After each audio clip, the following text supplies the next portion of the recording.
Hello everyone, સ્વાગત છે આપ સૌનું મારી યુટ્યુબ ચેનલમાં. આજના લેક્ચરમાં આપણે વાત કરીશું ટ્રાન્સફોર્મરની. ટ્રાન્સફોર્મર જે છે એમાં આપણે ફેક્ચ્યુઅલ ડેટાની વાત કરીશું.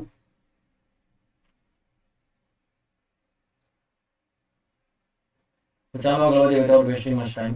તો અહીંયા જો ટ્રાન્સફોર્મરમાં શું છે કે ટ્રાન્સફોર્મર જે છે સ્ટેટિક ડિવાઇસ છે, બરાબર, which is transform power from one side to other side without changing the frequency with the help of Faraday laws of electromagnetic induction.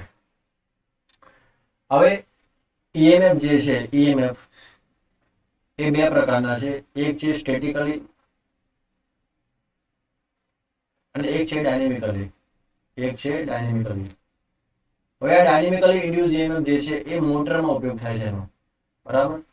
એનું જે ફોર્મ્યુલા છે is equal to BVL sin phi. આ જે છે એ કોના માટે છે? તો મોટર માટે છે. આપણે વાત કરીશું ટ્રાન્સફોર્મરની. તેમાં ફેરાડેસ લો ઓફ ઇલેક્ટ્રોમેગ્નેટિક ઇન્ડક્શન, આ નિયમના અનુસાર ટ્રાન્સફોર્મર વર્ક કરે છે. Transformer changes voltage end current, બરાબર. ટ્રાન્સફોર્મર જે છે એ વોલ્ટેજ અને કરંટનું જે લેવલ છે એ ચેન્જ કરશે. પાવર જે છે પાવર ચેન્જ નહીં કરે. એટલે કે પ્રાઇમરીમાં જે પાવર હશે એ સેકન્ડરીમાં પણ પાવર હશે, સેમ ટુ સેમ પાવર હશે, પરંતુ જે વોલ્ટેજનું જે લેવલ છે એ વોલ્ટેજનું લેવલ એ ચેન્જ થશે. સપોઝ સ્ટેપ ડાઉન ટ્રાન્સફોર્મર હોય તો અહીંયા પ્રાઇમરી જે હશે એ એમાં વોલ્ટેજ જે હશે એ હાઈ હશે, સેકન્ડરીમાં લો હશે. પરંતુ કરંટનું પ્રમાણ અહીંયા જો વોલ્ટેજ ઓછું હશે તો કરંટનું પ્રમાણ વધારે હશે. પણ પાવર જે હશે એ બેલેન્સમાં રાખવો પડે. એટલે કે પ્રાઇમરી અને સેકન્ડરીમાં પાવર જે હશે એ કેવું હશે? સેમ હશે, બરાબર. નેક્સ્ટ વાત કરીએ તો ટ્રાન્સફોર્મર જે છે there is no rotating part. એમાં કોઈ જાતનો રોટેટિંગ પાર્ટ નથી હોતો, બરાબર છે. in a transformer hence friction and windage losses are zero. કેમ કે આમાં કોઈ રોટેટિંગ પાર્ટ ના હોય તો ફ્રિક્શન અને વિન્ડેજ લોસીસ થાય નહીં. that's why efficiency of transformer is maximum among all the machines, બરાબર. એટલે કે જે રોટેટિંગ મશીન હશે એના કરતા આપણું જે આ ટ્રાન્સફોર્મર છે એની જે એફિશિયન્સી હશે ખૂબ જ સારી હશે, કારણ કે એમાં રોટેટિંગ પાર્ટ નથી. બે પ્રકારના ટુ ટાઈપ્સ ઓફ ટ્રાન્સફોર્મર છે. એક તો છે કોર ટાઈપ અને બીજું છે સેલ ટાઈપ. અહીંયા એક ડિફરન્ટ આપેલો છે, ખાસ સમજો. કોર ટાઈપ અને સેલ ટાઈપની અંદર આમાં જો તમે સેલ ટાઈપની અંદર અને કોર ટાઈપની અંદર આમાં જે છે એ વાઇન્ડિંગ જે છે એ સરાઉન્ડિંગ બાય ધ કોરની સાથે સરાઉન્ડિંગ લગાવેલી છે. અને અહીંયા જો core is surrounded by the winding. અહીંયા કોર છે, અહીંયા શું છે? કોર છે. અને અહીંયા જે છે શું છે? વાઇન્ડિંગ છે, બરાબર. સિલિન્ડ્રિકલ ટાઈપ વાઇન્ડિંગ અહીંયા યુઝ થાય છે. અને અહીંયા સેન્ડવિચ જે છે ટાઈપ વાઇન્ડિંગનો યુઝ થાય છે. has only magnetic flux path, have no magnetic flux path. two limbs, two yoke, બરાબર. આ તમે બધું યાદ રાખજો. contains 3 limbs and 2 yoke. easy repair easily થઈ જાય છે. અને આ થોડું ડિફરન્ટ છે રિપેર કરવામાં. high rating of large transformer, prefer for high rating large transformer, prefer low rating small transformer. નાના જે ટ્રાન્સફોર્મર હોય છે એમાં ઉપયોગ થાય. Less mechanical protection to coil, અહીંયા બેટર મેકેનિકલ પ્રોટેક્શન કોઇલ આવશે. મોર કન્ડક્ટર મટીરિયલનો ઉપયોગ થાય છે, અહીંયા લેસ કન્ડક્ટર મટીરિયલનો ઉપયોગ થાય છે. થિયોરી એક્ઝામ હોય, જીટીયુની એક્ઝામમાં તમે સપોઝ બે ડિફરન્ટ પૂછાય, કોર ટાઈપ અને સેલ ટાઈપ ટ્રાન્સફોર્મર, તમે ડિફરન્સ આપણે લખી શકો છો. પરંતુ આપણે જે કોમ્પિટિટિવ એક્ઝામ છે એમાં એટલા બધા ઇમ્પોર્ટન્ટ નથી, બરાબર.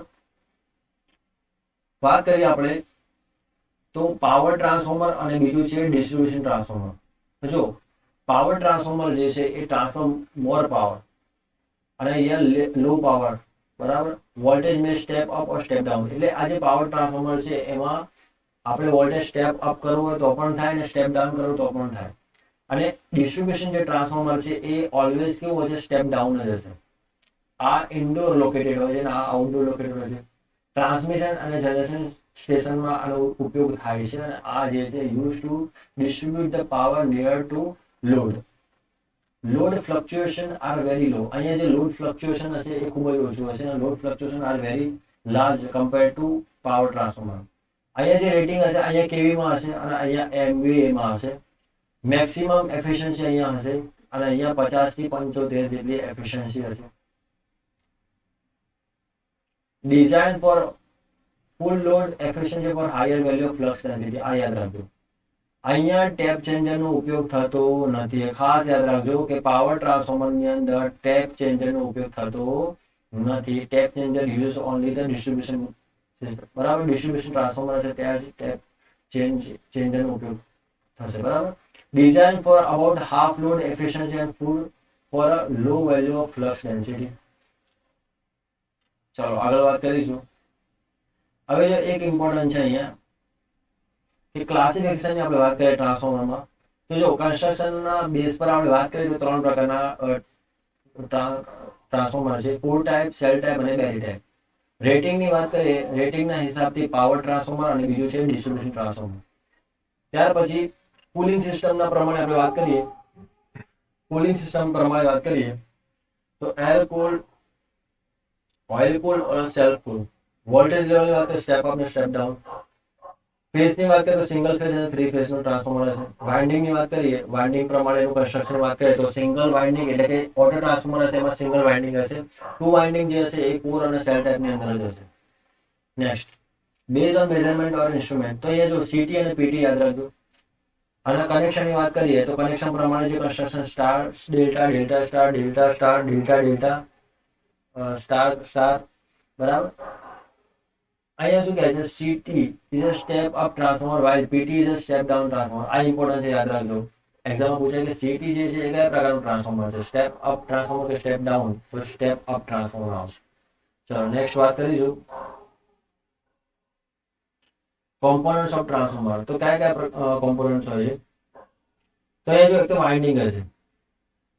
હવે આ તમને આઈ થિંક રેશિયો ખબર જ હશે. N1/N2 ઇઝ ઇક્વલ ટુ શું થશે? V1/V2 is equal to I2/I1 is equal to K થશે. આ યાદ રાખજો તમે. અહીંયા એસી વોલ્ટેજ આપણે અહીંયા આપીશું. આ યોગ છે. બરાબર. મેકેનિકલ પ્રોડક્શન માટે યોગનો ઉપયોગ થાય છે. સેકન્ડરી વાઇન્ડિંગ જે છે અહીંયા લોડ લગેલું છે. બરાબર. અહીંયા HV વાઇન્ડિંગ અને LV વાઇન્ડિંગ બે પ્રકારના વાઇન્ડિંગ હશે. It has a large number of turns. અને વાયર કેવું હશે? પાતળું હશે, થીન વાયર હશે. અહીંયા થીક વાયર હશે. બરાબર. લો વોલ્ટેજ વાઇન્ડિંગની અંદર કેમ કે ત્યાં શું હશે? કરંટની વેલ્યુ વધારે હશે. વોલ્ટેજ ભલે ઓછો હોય પણ કરંટની વેલ્યુ ખૂબ જ વધારે હશે. અહીંયા iron core in the transformer, iron core is use to facilitate low reluctance path for the flux linkage between the primary and secondary winding. ચાલો આગળ વાત કરીએ. આમાં જો કોલ્ડ રોલ્ડ ગ્રેન ઓરિએન્ટેડ સ્ટીલનો ઉપયોગ થાય છે. Last transformer generally soft iron core or CRGO. C એટલે શું થાય? Cold rolled grain oriented steel use to reducing hysteresis loss. જો આપણે આનો ઉપયોગ કરીશું તો આપણને ફાયદો શું થશે કે હિસ્ટેરેસિસ જે લોસીસ જે છે એ ઓછા થઈ જશે. Core is also laminated to reduce eddy current loss. બરાબર. નેક્સ્ટ વાત કરીએ આપણે ટ્રાન્સફોર્મર ટેન્કની વાત કરીએ. It is also named as transformer body which is made of steel metal with a high thickness used to protect, hold, bushing and cooling purpose માટે તેનો ઉપયોગ થાય છે. યોગ જે છે એ horizontal position core is known as yoke. Limb જે છે, લિમ્બ કોને કહે છે? It is a vertical position of the core which is contain winding. અને બુશિંગ જે છે એ શું છે? એ ટ્રાન્સફોર્મર HV હાઈ વોલ્ટેજ અને low voltage terminal are taken out from the tank through the bushing. તો એક કીવર્ડ્સ અહીં આપેલા છે, ખાસ યાદ રાખજો. Bushing provide very effective insulation between line conductor and tank or earth. Bushing size એ ડિપેન્ડ કરશે size of tank supply voltage. ત્યાર પછી આપણે વાત કરીએ ટ્રાન્સફોર્મર ઓઇલ. તો ટ્રાન્સફોર્મર ઓઇલ જે is use to provide insulation and cooling purpose. Generally mineral oil and synthetic oil use as a transformer oil. Dielectric strength of transformer oil 33 kV. બરાબર. 33 kV એ dielectric strength હોય છે. Okay. ટ્રાન્સફોર્મરની જે oil requirement હોય છે એમાં એની high thermal conductivity હોય છે, હાઈ સ્પેસિફિક હીટ હોવી જોઈએ, લો ડેન્સિટી અને નોન ટોક્સિક હોવું જોઈએ, ગુડ આર્ક ક્વન્ચિંગ પ્રોપર્ટીઝ હોવી જોઈએ. Transformer oil have high flash point હોવો જોઈએ, લો 4 પોઈન્ટ, લો વિસ્કોસિટી હોવી જોઈએ, લો વોલેટિલિટી. ઓકે. ચાલો આગળ વાત કરીએ આપણે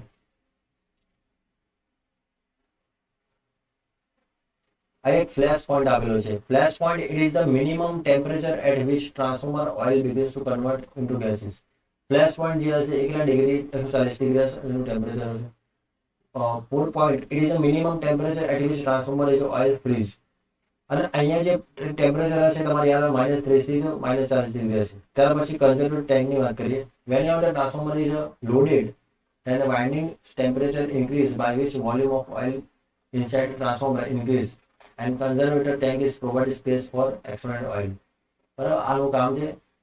હવે આપણી જે એક્ઝામ છે એની અંદર જે ફેક્ચ્યુઅલ તમારે ડાયરેક્ટ યાદ રાખવાના છે.